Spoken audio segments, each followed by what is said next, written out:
Martin Luther King said this: it doesn't really matter what people call you, but what matters is what you answer to. So even though Colonel Sanders was a school dropout, and you even have people like Oprah Winfrey who had to drop out of school, she quit school early, they still ended up being achievers. During his early years, Sanders had to work many jobs. He had to be a steamboat driver.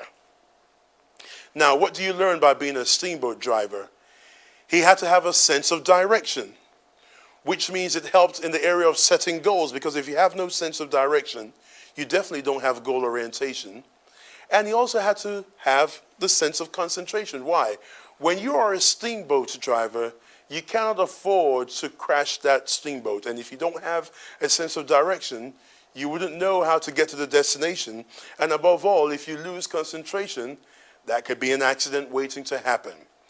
And so what we're going to learn as we go along is that during the early years of Colonel Sanders, for every job that he had, he was able to acquire skills and perfect skills that would help him later on in life.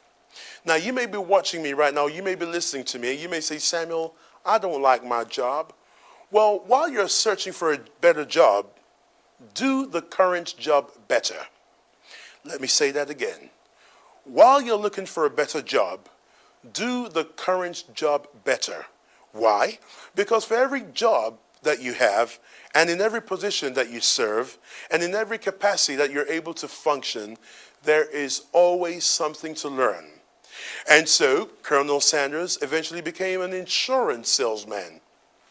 What did he learn by being an insurance salesman? Well, he had to learn the art of selling. Every achiever has to perfect the art of selling. Because regardless of what industry you're in, regardless of what business you're into, you're always going to have to prospect. You're always going to have to present. You're always going to have to persuade, and you're going to have to perform. And those are the 4 P's, as they're called in some arenas, the P's of selling. And so while being an insurance salesman, Harland David Sanders had to perfect the art of selling.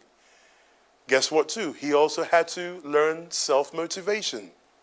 Why is self-motivation important? Well, as a business owner or as an entrepreneur, there are going to be some times that the storms of adversity come. And sometimes you're not going to have someone to motivate you, and sometimes you have to motivate yourself. So once again, as we go along, you'd see that even being a railroad fireman, what did Colonel Sanders learn from being a railroad fireman? Well, he had to learn about health and safety. If you're a fireman, you better be conscious of health and safety. And as an achiever, as a business owner, as an entrepreneur, as a top producer, you're going to have some health and safety policies in place for your business and for your staff. Colonel Sanders was also a farmer. What did he learn by being a farmer? You reap what you sow. He was also a private in the Army. What would Mr. Sanders learn by being a private in the Army? He learned about discipline, because you know if you're in the Army, you better be disciplined. He learned about time management. Why is that important? Regardless of what business you're in, one thing that winners and losers have in common is this. When they wake up in the morning, they have a brand new set of 24 hours. Now, how you spend those 24 hours determines how good of a day you have. So while he was a private in the Army, Mr. Sanders had to learn about time management. He also had to learn about teamwork. So he learned that 1% effort of 100 people is better than 100% effort of one man.